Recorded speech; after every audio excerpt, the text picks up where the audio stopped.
My best friend's sister asked me to be her fake husband. Then everything changed. There is a version of this story where nothing happens, where Sophie Caro asks me a strange favor on a Tuesday night. I say yes, because that is what you do for the sister of your best friend. And we spend one complicated weekend pretending to be married, and then we go back to our separate lives and laugh about it at parties for the next 20 years. That is not what happened. What happened is that somewhere in the middle of the pretending, she stopped pretending. And I noticed before she did, which meant I spent 3 days carrying something she did not even know was real yet. Let me start at the beginning. My name is Theo Marsh. I am 33.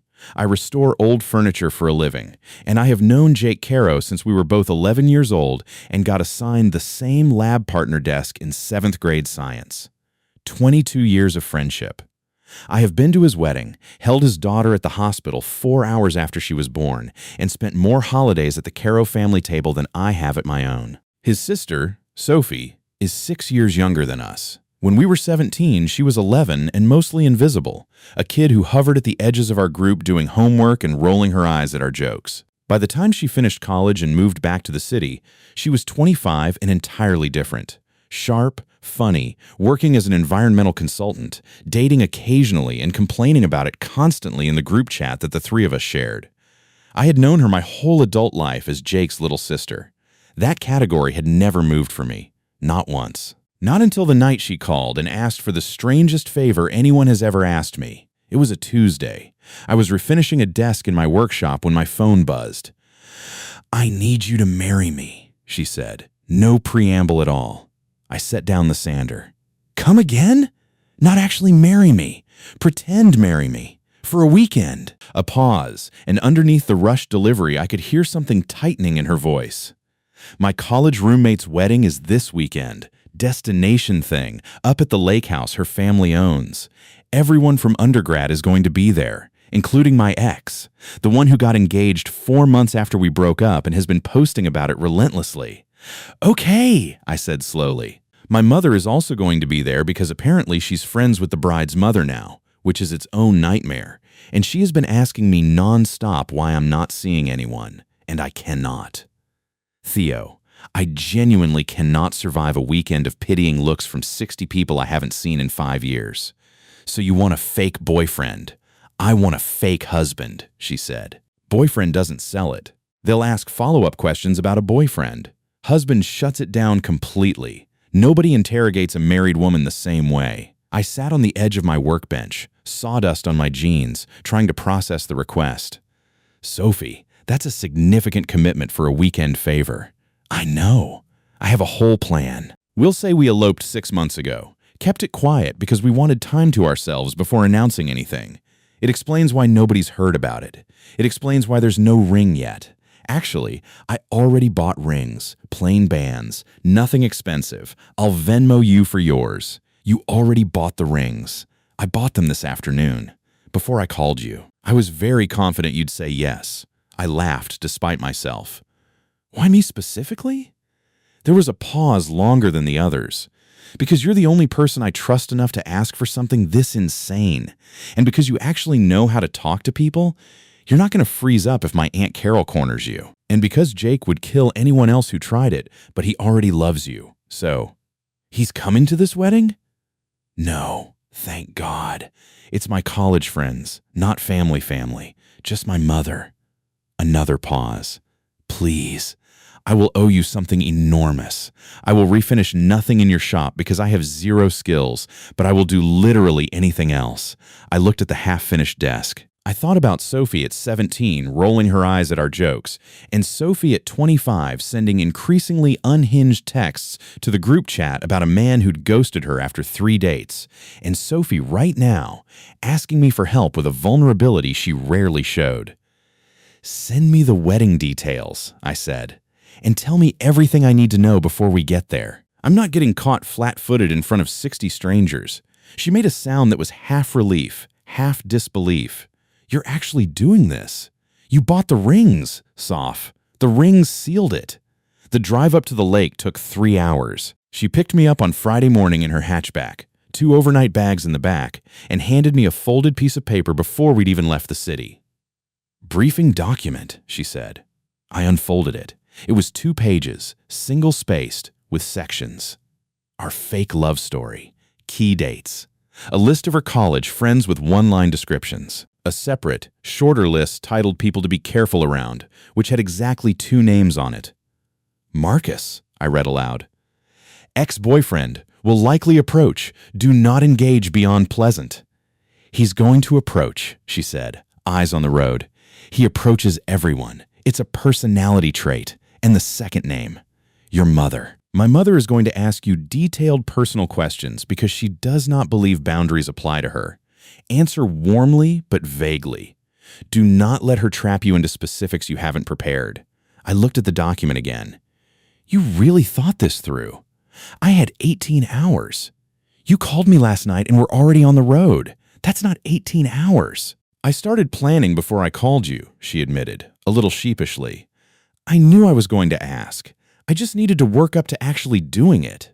Something in that admission sat with me longer than it should have.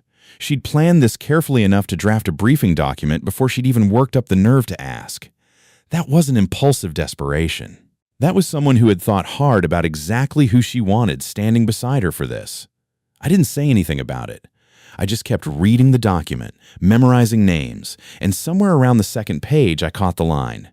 We met at a friend's barbecue 18 months ago, eloped after a whirlwind 8 months, because waiting felt unnecessary once we knew. Once we knew, I repeated. She glanced at me. Too much? No, I said.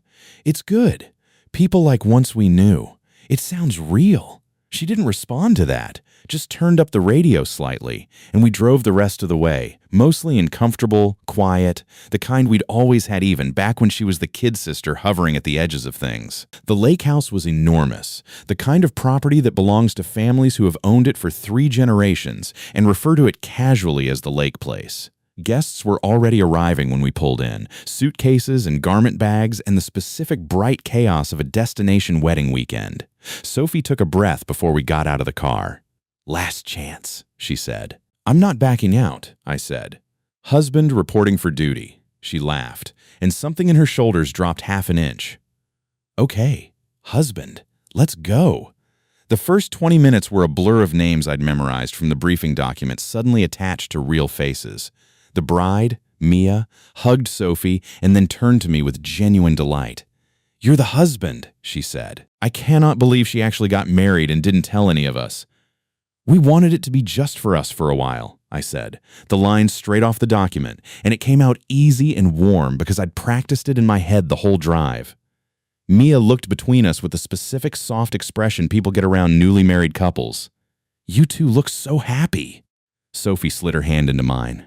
It was the first time we'd touched all day beyond a hug at her apartment that morning, and her hand was cool and a little tense, the grip of someone performing comfort rather than feeling it yet. We are, she said. I squeezed her hand once, a small reassurance, and felt her grip loosen slightly in response. We got through the welcome cocktail hour without major incident. I learned the rhythm of the lie quickly. When to laugh, when to let Sophie answer first and follow her lead, when to volunteer a small detail that made the story feel lived in rather than rehearsed. I told someone we'd had a 5-person elopement at the courthouse and gone for tacos afterward because it was the only place open that didn't require a reservation. Sophie backed it up instantly, adding that the tacos place owner had given us free churros when he found out, which was a detail she'd invented on the spot and delivered so naturally that I almost believed it myself. We were good at this, disturbingly good. By dinner, word had clearly spread through the wedding party that Sophie Caro had eloped, and the table reactions ranged from delighted shock to mild betrayal that she hadn't told anyone sooner. Her mother, Diane, arrived at the reception on Friday evening, a full day before the actual wedding, having driven up separately. She found us at the bar before dinner. Sophie. The single word carried decades of complicated maternal weight. You got married and didn't call me. Mom, I'm not finished, Diane said, though her eyes had already moved to me, taking inventory. I'm going to need the entire story, every detail, and I am going to need it tonight. Sophie shot me a look that was pure panic, disguised as a smile. I extended my hand. Theo Marsh. It's wonderful to finally meet you, Mrs. Caro. Diane shook my hand slowly, still assessing. Theo, she repeated, like she was testing the weight of the name. Sophie has never once mentioned a Theo. We kept it quiet, Sophie said. I wanted some time that was just ours before everyone had opinions about it. I always have opinions, Diane said. That's not new information. But something in her posture had already softened, watching the way Sophie leaned slightly toward me, the way our hands had found each other again without either of us seeming to notice we'd done it. We sat with Diane for 45 minutes. She asked detailed questions exactly as the briefing document had predicted, and I answered warmly and vaguely exactly as instructed, and somewhere around question 15. What does he do for a living? How did you propose? Who said it first? I realized Sophie had stopped answering for me and started just watching me answer, with an expression I couldn't quite name. He proposed at the barbecue. Actually, I said, inventing slightly beyond the document because Diane had asked something we hadn't prepared for. Not that night. Later, after we'd been together about 6 months. I'd been thinking about it for weeks, but I kept overthinking the moment. Eventually, I just asked her while we were doing dishes. Seemed more honest than some big production. Diane looked at me for a long moment. Then she looked at Sophie. That sounds like something that actually happened, she said slowly. Not like something out of a movie. That sounds real. It was real, Sophie said quietly, and I felt her hand tighten around mine under the table. If you're enjoying stories about relationships that start as something else entirely, subscribe. I post a new one every week. That night, we were given a room together. Of course, we were given a room together. We were married, as far as the wedding party knew, and nobody questions a married couple's sleeping arrangements. It was a guest room on the 2nd floor with a single queen bed and a window overlooking the lake. Sophie stood in the doorway for a moment, taking it in, and I watched her calculate the logistics in real time. I'll take the floor, I said. There's a couch downstairs in the den. I saw it on the way up. I can grab a blanket. Don't be ridiculous, she said. It's a queen bed. We're adults. We can share a bed without it being a thing. I should have argued harder. I didn't, mostly because some part of me that I wasn't examining too closely did not actually want to sleep on a den couch when the alternative was right there. We got ready for bed with the careful, exaggerated politeness of two people aware of every inch of space between them. She changed in the bathroom. I changed facing the window. We got into bed on opposite sides, a clear foot of mattress between us, both staring at the ceiling. That was a lot, she said finally, into the dark. Your mother is intense. She liked you, Sophie said. Genuinely liked you. I could tell. I liked her too. Once she stopped interrogating me, Sophie laughed quietly. Then, after a pause, thank you for doing this. I know it's strange. It's strange, I agreed. It's also kind of fun. I haven't had to invent a backstory since middle school when I told everyone I'd been to Disney World, and I genuinely had not. She laughed again, a real one this time, and turned her head toward me on the pillow. In the dim light from the window, I could see her face clearly enough to notice she was studying me. What? I said. Nothing. Just. You're really good at this. The whole pretend husband thing. It's a little unsettling how natural it is.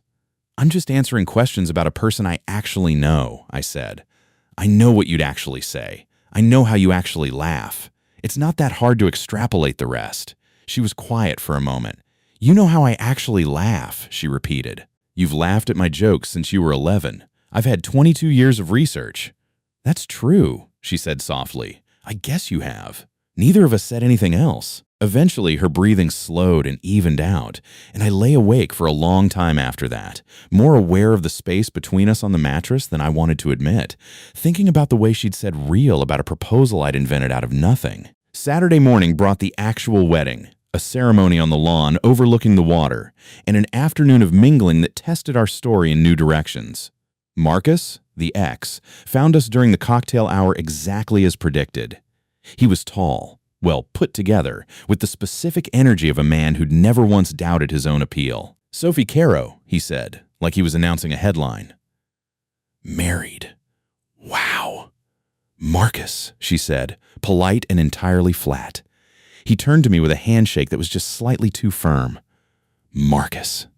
Sophie and I dated for a while, back in school. Theo, I said. She's mentioned you. This was a lie. She had mentioned him exactly once, in the group chat, calling him a man whose personality was entirely composed of LinkedIn posts. I decided this was not the moment to share that detail. Marcus's eyes flicked between us with the specific assessment of a man checking whether he'd been outdone. "So how'd you two meet?" "A barbecue," I said. "Mutual friend's place." I spilled a drink on her, and instead of being upset about it, she just laughed and told me I owed her a new shirt. I bought her 3. "Overcompensating," Marcus said, with a smile that wanted to be a joke and wasn't quite. "Completely," I agreed easily. "Best decision I ever made, though. Still wearing one of the replacement shirts right now, actually." This was remarkably true. I had genuinely worn a shirt I'd bought on a whim 2 years ago, and it gave the lie a thread of accidental authenticity that made it land even better. Sophie was watching me with something like delight, fighting to stay hidden behind a composed expression. Marcus stayed for another 5 awkward minutes, asking pointed questions that I deflected with warmth, and eventually drifted off toward the bar, visibly less satisfied than he'd hoped to be. Once he was out of earshot, Sophie exhaled hard. 3 shirts. You bought me 3 shirts in this story. I got carried away. It was perfect, she said. He looked like he'd swallowed something unpleasant. She bumped her shoulder against mine, an easy gesture, the kind we'd always had as friends, except it lingered a half-second longer than usual and neither of us moved away first. The reception that evening had dancing, and somewhere around 9 o'clock the DJ played something slow, and Sophie pulled me onto the floor without asking, because married couples danced and we needed to keep performing the part. "This is the last big test," she murmured, her hand on my shoulder, mine resting at her waist. "If we can survive a slow dance in front of 60 people without it looking weird, we're home free." "I think we're past survival mode," I said. "I think we've actually convinced everyone." "We've convinced everyone," she agreed.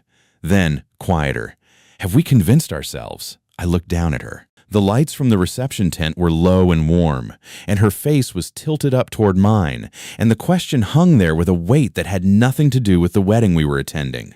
"Sophie?" "Forget it," she said quickly, looking away. "That came out wrong. I meant, never mind." We kept dancing.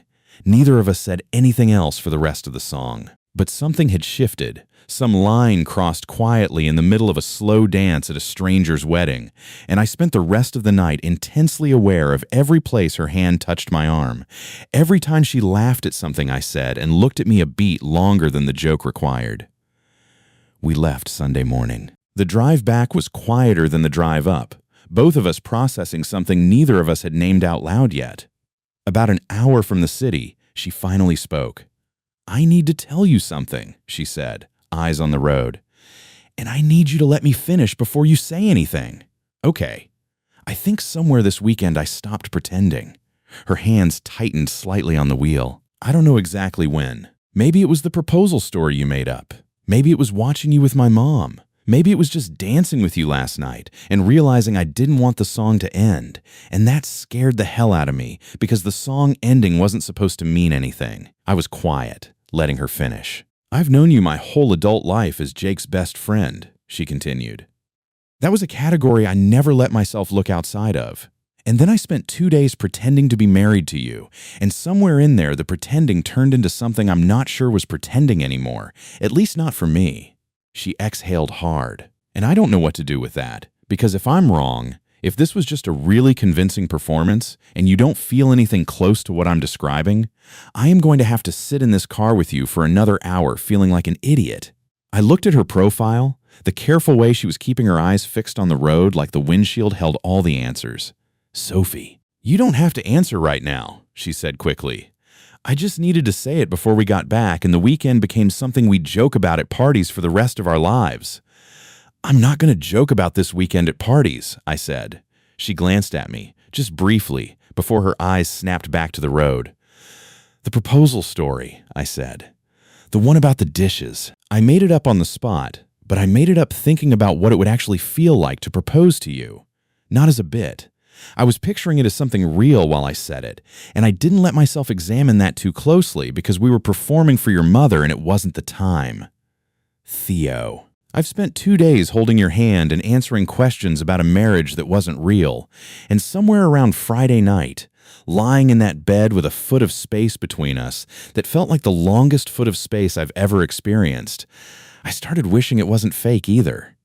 I kept my eyes on her. I didn't say anything because I didn't want to make the weekend complicated for you on top of everything else you were already managing. She pulled the car over, just like that, onto the shoulder of a quiet stretch of highway, gravel crunching under the tires. "You should have said something," she said, turning to face me fully. "You should have too," I said. We're both apparently very good at performing confidence and very bad at admitting the thing underneath it. She laughed, a little shaky, eyes bright. "We've known each other for 16 years and we needed a fake wedding to figure this out. 18 months and a destination wedding, technically, if we're sticking to the official story. Theo, Sophie." She reached across the center console and kissed me. Finally, no audience, no performance, no document of approved talking points. Just the real thing. A little hesitant at first, and then not hesitant at all. Her hand finding the back of my neck, mine resting against her jaw, the two of us making up for every moment over the past 2 days where we'd held back because we thought it was supposed to be fake. When we finally pulled apart, she rested her forehead against mine, both of us breathing a little unevenly. "My mother is going to be unbearable when she finds out we actually got together after the wedding she thought already happened," she said. "We're going to have to explain the timeline very carefully. We eloped retroactively," she said, and started laughing. The real laugh. The one I'd apparently been collecting data on for 22 years without knowing what I was building toward. Jake found out 2 weeks later, over beers at his place, and his reaction moved through several stages in under a minute. Confusion, then disbelief, then something like betrayal, then, finally, a slow grin that suggested he'd suspected something for longer than either of us realized. "You married my sister," he said. "Fake married," I clarified. "Then real unfake married. It's a process. You held hands with my sister in front of 60 strangers and told her ex you bought her 3 shirts. "That part was true," I said. "I genuinely did buy 3 shirts once. Unrelated incident, years ago, but it happened." Jake stared at me for a long moment, then shook his head slowly. "You two have been circling each other since she was 22 and started actually being a person instead of a kid sister. I just didn't think either of you would ever do anything about it. We needed a fake wedding to get there," Sophie said, leaning against my shoulder on the couch. "Of course you did," Jake said. "Of course that's what it took." But he was smiling, and when he hugged us both later that night, the hug lasted long enough to tell me everything I needed to know about how he actually felt. We had a real wedding 8 months later. Small, in the backyard of the house Sophie's grandmother had left her, with maybe 30 people who actually knew us instead of 60 strangers we'd invented a story for. Diane gave a toast that referenced the lake house weekend directly, much to Sophie's mortification, saying she'd known something was different the moment she watched Theo answer a question about a proposal that, as it turned out, had not technically happened yet, but somehow ended up being almost exactly accurate to how things actually unfolded months later, dishes and all. "I do the dishes most nights," I admitted to the small crowd. It seemed important to make the story retroactively true. Sophie, beside me in a simple white dress, laughed the laugh I had genuinely been studying for 22 years, the one I had described with total accuracy to a stranger at a wedding before I let myself believe it was something I was allowed to want permanently. Jake stood as best man and kept his toast mercifully short, mostly because, as he put it, he had already used up his disbelief budget the day he found out about the fake wedding and didn't have much speech left in him beyond, "That's my sister. That's my best friend. I should have seen this coming years ago, and somehow I am both furious and thrilled that I didn't." At the reception, during a slow dance that had no audience to perform for and no document of pre-approved talking points, Sophie tucked her head against my shoulder. "No more pretending," she said. "There was never really any pretending," I said. "Just 2 people too careful to say the true thing until a stranger's wedding gave us an excuse." "The rings," she said. "The plain ones I bought before I even called you. What about them?" "I still have them. I never returned them. I think some part of me knew, even when I was buying them for a fake marriage, that they were going to end up meaning something real eventually." I looked down at her, this woman I had known as a kid sister, and then, somewhere along an unexpected weekend, finally seen clearly as exactly who she actually was. "Smart planning," I said. I had 18 hours, she said, smiling against my shoulder. Turns out that was enough. We danced until the lights came down, surrounded by the people who actually knew the truth from the very beginning. And somewhere in my jacket pocket were the same plain rings she'd bought on a desperate Tuesday for a lie that had quietly, patiently become the truest thing either of us had ever said.